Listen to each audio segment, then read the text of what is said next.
श्रेयस्कर के बैनर तले हिंदी काव्य संग्रह आकाशवाणी पर साहित्यिक परिचर्चा।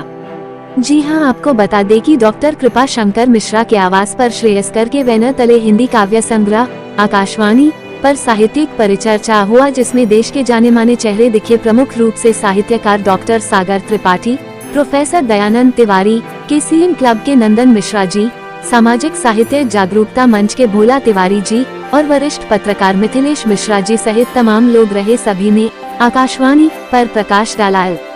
आपको बता दें, डॉक्टर कृपा शंकर मिश्र द्वारा लिखी गई आकाशवाणी का विमोचन लखनऊ में हुआ था, जहां पर देश के विभिन्न हिस्सों से लोगों को देखा गया। अगर हम बात करें डॉक्टर कृपा शंकर मिश्रा जी का, तो इसके पूर्व भी कई किताबों को लिख चुके हैं, जो कि काफी लोकप्रिय रही है।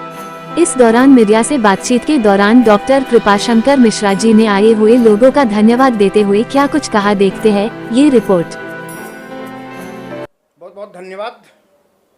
श्रेयस्कर हिंदी मासिक पत्रिका के बैनर तले आकाशवाणी हिंदी काव्य संग्रह की एक परिचर्चा, आकाशवाणी में क्या है ऐसा कि इतने सारे मूर्धन्य साहित्यकारों के साथ इस पर आज चर्चा की जा रही है।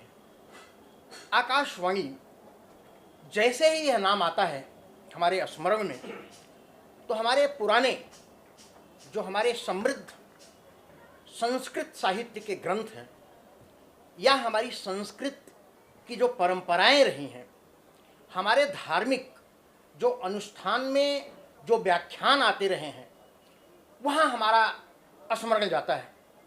वो चाहे सतयुग हो, चाहे द्वापर हो, चाहे त्रेता हो, या वर्तमान में कलयुग तक।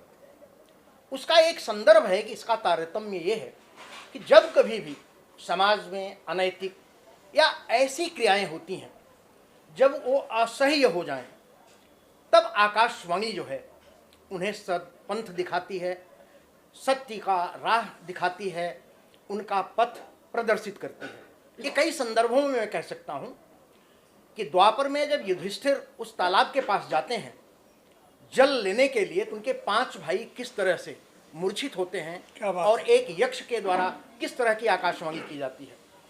कंस जब देवकी को अपने ससुराल पहुंचाने जा रहा है, बीच रास्ते में क्या आकाशवाणी होती है ये सर्वविदित है।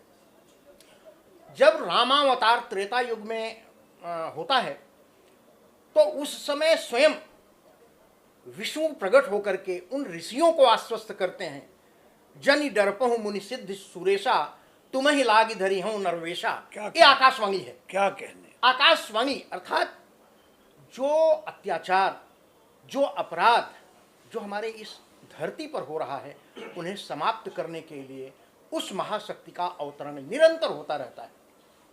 आकाशवाणी उसी संदर्भ का एक स्रोत है, एक बिंदु है। और अगर मैं वर्तमान के परिप्रेक्ष्य में आकाशवाणी बताऊं, 1936 में डॉक्टर दयानंद शर्मा जी ने आकाशवाणी शब्द का नाम दिया था, और बी गोपाल स्वामी जो मैसूर आकाशवाणी के महाप्रबंधक थे, उन्होंने सबसे पहले ऑल इंडिया रेडियो को आकाशवाणी कहा, और तब से यह ऑल इंडिया रेडियो आकाशवाणी के नाम से प्रचलित हुआ। उनका भी यही संदर्भ था कि हम जो कह रहे हैं, जिस तरह कह रहे हैं, एक श्रोता के लिए, एक पाठक के लिए, एक जानने वालों के लिए, वह किस तरह से उसे वो ग्राह्य करता है, ये आकाशवाणी यही है। हमारे हिंदी साहित्य में इसको साधारणीकरण कहा जाता है कि हम जो कह रहे हैं, जो सुनने वाला है, जो पढ़ने वाला है, वो उसी भाव में, उसी तरह, उसी रूप में पढ़े। क्यों? क्योंकि वर्तमान का समय आप देख रहे हैं, हम कहते कुछ हैं, होता कुछ है, समझते कुछ हैं, व्याख्यान कुछ होता है, इसका प्रवचन होता कुछ है। तो ये आकाशवाणी का सीधा सीधा अर्थ है कि आकाशवाणी में 2 पार्ट इसके किए गए हैं, एक राष्ट्रीय इसका भाग है और एक साहित्यिक है। तो साहित्यिक में साहित्यिक जो विविधाएं हैं उन पर एक काव्य लिखा गया है, और राष्ट्रीय जो उसका पक्ष है उसमें राष्ट्रीय कविताएं लिखी गई हैं। तो 2 पक्ष है इसका, और आकाशवाणी इसी पर एक विचार विनिमय होगा, एक विचार विमर्श होगा। जो हमारे मूर्धन्य साहित्यकार यहाँ आए हुए हैं, आदरणीय डॉक्टर सागर त्रिपाठी जी का मैं अभिनंदन करता हूँ, प्रोफेसर डॉक्टर दयानंद तिवारी जी का मैं अभिनंदन करता हूँ, मिथिलेश मिश्र जी का अभिनंदन करता हूँ, हमारे बीच में भोलानाथ तिवारी जी हैं, मैं उनका अभिनंदन करता हूँ।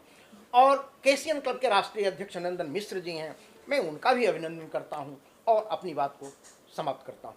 धन्यवाद। मीडियम में इंग्लिश बच्चों को इंग्लिश मीडियम में डाल रहे हैं, तो हिंदी के जो पाठक है कम होते जा रहे हैं, क्या कुछ कहना चाहेंगे उसके बारे में? हिंदी के पाठक कम नहीं हो रहे हैं, ये गलत अवधारणा है और गलत भ्रांति है।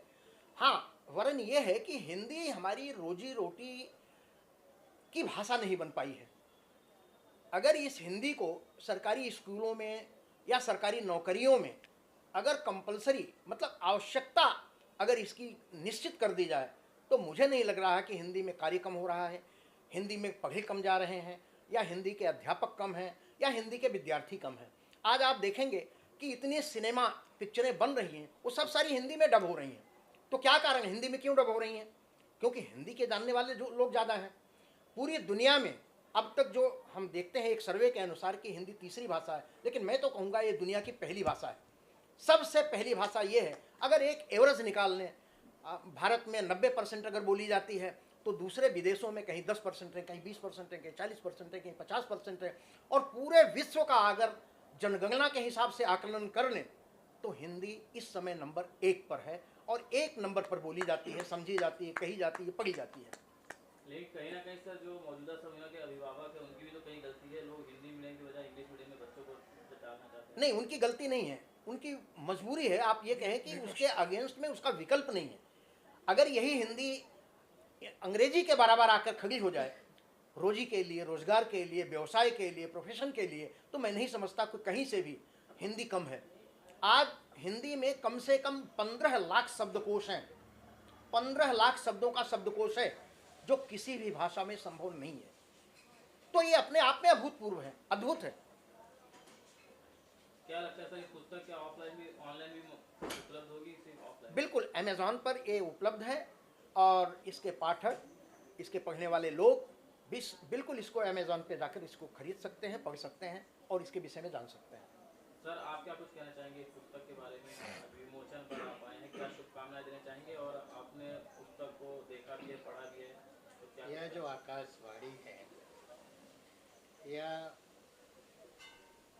आज के युग की सचमुच एक वाणी है। मैं इसे अलग संदर्भ में देखता हूँ।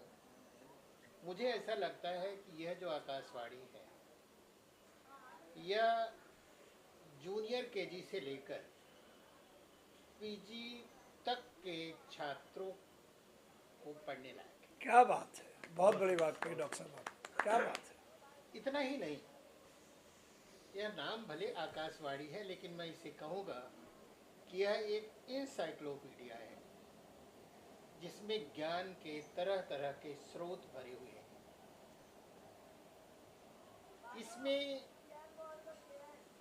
अगर कोई बच्चा आईएएस की पढ़ाई कर रहा है, तो उसके लिए भी सामग्री है।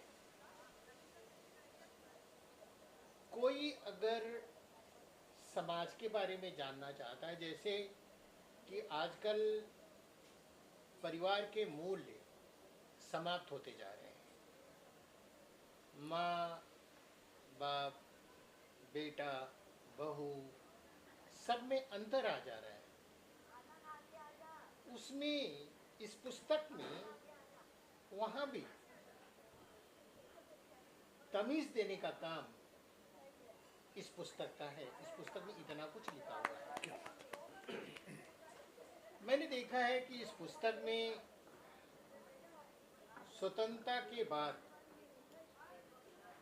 भारत में जो भी घटनाएं हुई, इवन की आज़ादी के दौरान जो जो घटनाएं हुई हैं, इस पुस्तक में कहीं न कहीं उसका लेखा जोखा है, वर्णित है।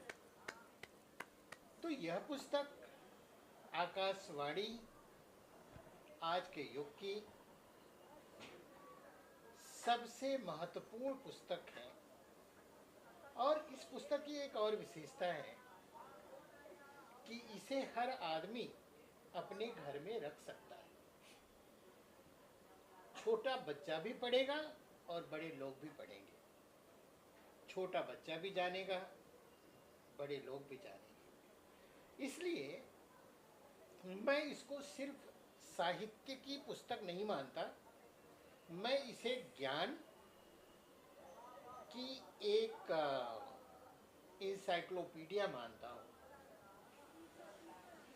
यहाँ तक पिछले दिनों भारतवर्ष ही नहीं, दुनिया में जो आफत आई कोरोना को लेकर, उस कोरोना का भी वर्णन है। इतना ही नहीं, जो प्रधानमंत्री स्वच्छता लेकर आए उनका भी वर्णन है। इतना ही नहीं, इसमें अटल बिहारी वाजपेयी भी हैं, नरेंद्र मोदी भी हैं। इसमें बहुत से ऐसे पात्र हैं जो महाभारत से मिलते जुलते हैं। इसमें बहुत से पात्र हैं जो रामचरितमानस से मिलते जुलते हैं। यह पुस्तक देखने में सामान्य हो सकती है, लेकिन मैं इसे राष्ट्रीयता का दर्जा दूंगा कि यह राष्ट्रीय स्तर पर पढ़ी जाने वाली पुस्तक है। और इसमें जो कविताएं लिखी गई हैं, सबसे अच्छी बात है कि आदरणीय मिश्र जी बहुत कठिन भाषा लिखते हैं। इनके जो लेखन का साहित्यिक स्वरूप है, जो आम लोगों के लिए बहुत आसान नहीं होता, क्योंकि ये बहुत ही उच्च कोटि के साहित्यकार हैं। लेकिन इस पुस्तक में इन्होंने शब्दों का चयन भी ऐसा किया है जो बहुत अच्छी तरह से समझ में आ जाने वाली है। तो कुल मिलाकर आकाशवाणी है, और इसमें वाणी ही नहीं है बल्कि आज के आधुनिक युग के मूल्य हैं। समाज में गिरते मूल्यों के बीच यह पुस्तक एक जरूरी पुस्तक है। मैं तो यह लोगों से आग्रह करूँगा कि आप अगर किसी को उपहार देना चाहते हैं तो आप चॉकलेट देंगे, जैसे कि एक छोटी सी कहानी है कि आप किसी को एक मछली खिला देंगे, वो खा लेगा और भूल जाएगा।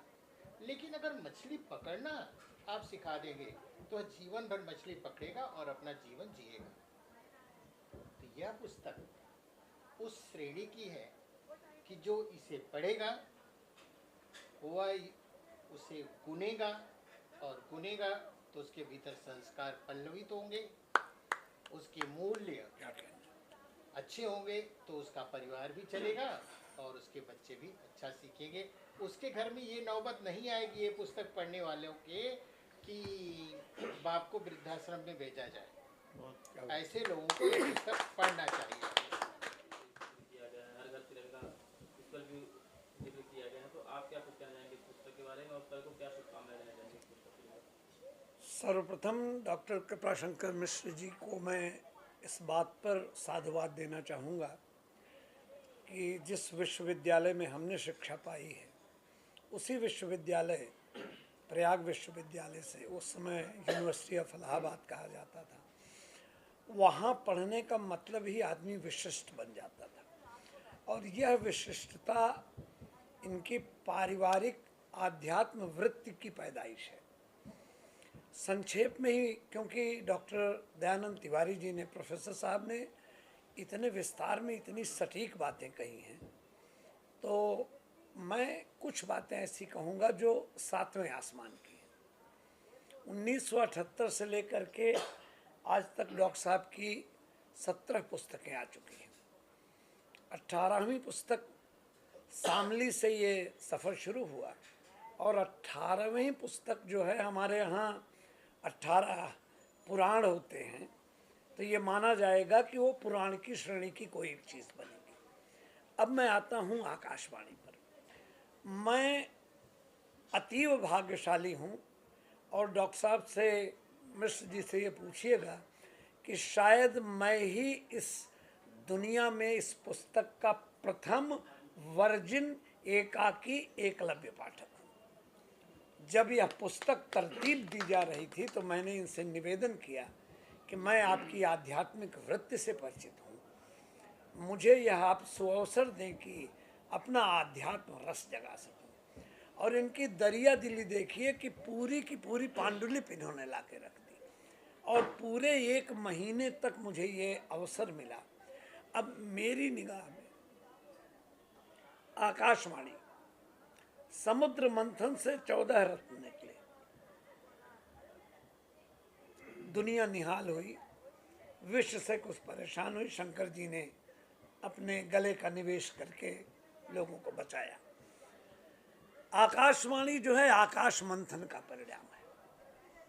मेरी निगाह में आकाशवाणी जो है, मैंने कुछ ऐसे शब्द रखे हैं, मैं चाहता हूं कि आप तक पहुंचाऊं इसे। आकाशवाणी एक आध्यात्मिक दस्तावेज, एक शोध ग्रंथ है, एक आकाशीय अनहद अनुगूंज है। आप इसे जब विस्तार से पढ़ेंगे, आउटलाइन तिवारी जी ने बताया है आपको, यह एक दैविक आकाशीय अनुभूति की पराकाष्ठा है। वसुंधरा के ऊपर यह आकाश गंगा की नभ तरंगिनी कलकल मृदुल आवाज है। मैंने वेद ग्रंथों की ऋचाओं की जो अभिव्यक्ति है वह इसमें पाई है। महाभारत के गीतोपदेश, मीमांसा, या इसे हम कहें तो देव आवाहन का वसुंधरा पर शंखनाद है आकाशवाणी में, क्योंकि मैंने इसको एक विद्यार्थी की गहनता से इसका अध्ययन किया है। शबरी के अमृत तुल्य जूठे बेर की अगर कहीं सत्यनारायण की कथा होती है तो पंजीरी मिलती है, यह शबरी माँ के ममता की पंजीरी है आकाशवाणी। मैंने बड़े गहन अध्ययन के बाद यह तय किया कि खगोल शास्त्रियों के शोध की यह संविदा और साधिका है। जो इसे पूरा पढ़ेगा, मैं संक्षेप में इसलिए इसको करना चाहता हूं कि और भी मेरे पास वक्ता हैं। ईश्वरीय तत्वबोध को वसुंधरा तक लाने वाली डॉक्टर कृपा शंकर मिश्र जी की साहित्यिक जटाओं से लिपटी श्रुति बोध की जाह्नवी है, ये गंगा है, यह वसुंधरा पर शंखनाद है। मैं एक सिर्फ उदाहरण देना चाहूँगा कि राष्ट्रीयता के, आप मानेंगे, मैं रसखान को जो सबसे प्रसिद्ध हो उनका सवैया है कि मानुस हो तो वही रसखान बसों ब्रज गोकुल गाँव के ग्वाल, उसके बदले में डॉक्टर साहब ने क्या कहा, सुनने लायक है कि मोह चाह नहीं यमुना तट की नहीं, झूलेंगे डारी कदम बन के, पशु पक्षी नहीं खग पाहन भी नहीं, प्रेम चनाऊ में नंदन के, बन के नहीं खेलू में गोप सखा, नहीं गोपिका के संग कुंजन में, पग धूरी सजाए के माधव के, बने अंग लगू नंद नंदन के। जो रसखान ने अमरत्व प्राप्त किया वह बोध इसमें है। मैं लाइब्रेरीज की बात छोड़िए, मैं चाहता हूँ कि जो परिवार अपने बच्चों को, अगली पीढ़ी को, जैसे डॉक्टर दयानंद तिवारी जी ने, प्रोफेसर साहब ने कहा है कि सुचितामयी साहित्यिक आध्यात्मिक वृत्ति क्षमता देना चाहता हो, आकाशवाणी की एक प्रति अपने घर के ऐसे कोने में रखे जहाँ गीता रखी जाती है, जहाँ उपदेश की किताबें रखी जाती हैं। मैं आप सबका आभारी हूँ। ये जो 4 चैनल हमारे पास आए हैं, मैं इसमें आपका सहयोग अपेक्षित करता हूँ कि इस आकाशवाणी ग्रंथ को निस्वार्थ भाव से विश्व भर में, हालांकि एक बात हम और आपको बताएं, विश्व के कम से कम 20 ऐसे देश हैं जहां आकाशवाणी वहां के प्रमुख प्रेसिडियम, संसद, विश्व प्रसिद्ध लाइब्रेरीज में यह पहले ही पहुंच चुकी है। एक बार आप सबका पुनः आभार। इन मनीषियों को मैं प्रणाम करता हूं। मैं आजीवन डॉक्टर कृपा शंकर मिश्र जी का ऋणी रहूँगा कि मैं प्रथम शोधक, एक एकलव्य के तौर पर इस आकाशवाणी महाग्रंथ का पाठक रहा हूँ। बहुत बहुत आभार आप सबका। इतिहास रचा गया है जब भी भगवत कृपा से आकाशवाणी हुई है। यह आकाशवाणी निश्चित ही उस आकाशवाणी से संबद्ध ही है, जैसा कि अभी सभी का जो संपूर्ण विषय है वो वास्तव में हमारे समाज के लिए, हमारे देश के लिए, हमारी परंपरा के लिए, हमारी संस्कृति के लिए, जिस सनातन के लिए आज विश्व स्तर पर बात हो रही है, उसके लिए हर घर में इसका पहुंचना जरूरी है। मैं आप सभी से आग्रह करता हूं, फिर मैं उस बात को दोहराऊंगा कि जब जब आकाशवाणी हुई है तब तब इतिहास बना है, शास्त्रों में, ग्रंथों में उसको लिखा गया है। आज भी आकाशवाणी हुई है और ये भी एक इतिहास बनेगी। मैं धन्यवाद देता हूं डॉक्टर कृपाशंकर मिश्र जी को। धन्यवाद। हृदय से बहुत बहुत शुभकामनाओं और बधाई देना चाहूँगा। ये राष्ट्रीयता का प्रतीक, साहित्यिक वृत्ति का प्रतीक, जैसा कि अभी हमारे तमाम मनीषियों ने इस पर प्रकाश डाला। मैं तो शब्द की मुद्रा बनाना नहीं जानता हूँ, लेकिन इतना जानता हूँ कि जिस तरह से छंदों में ओंकार शब्द का जो है महत्व होता है, हमारे साहित्य जगत की अनमोल धरोहर है, जिसको एक ओंकार की उपाधि मिली है और मिलती रहेगी। और यही इसी के साथ मैं ये कहूँगा कि 18वां ही क्यों, 18 तो पुराण पहले भी लिखा जा चुका है। मैं चाहूँगा कि एक सिल्वर जुबली 25वीं भी मनाई जाए। निश्चित। इसी के शुभकामना मैं दूंगा कि हर कदम की तीव्रता यूं ही बनी रहे। साहित्य के क्षेत्र में अपनी लेखनी का परिचय देते रहे हैं। आप साबली से लेकर के आकाशवाणी तक की इनकी यात्रा साहित्य को समृद्ध बना रही है। और यह एक ऐसी पुस्तक है, इसमें ऐसे ऐसे पाठ्यांशों का चयन किया गया है जो युवाओं, वयस्कों और वृद्धों, मतलब हर वर्ग, आयु वर्ग के पाठकों के लिए यह अच्छा है। और ऐसे पुस्तक को पढ़ने से विद्यार्थियों को ज्ञान मिलेगा और यह ज्ञानप्रद है। सभी तरह के पाठक इस पुस्तक को पढ़ करके लाभ ले सकते हैं। क्या बात। सर ऐसे ही रहेगा।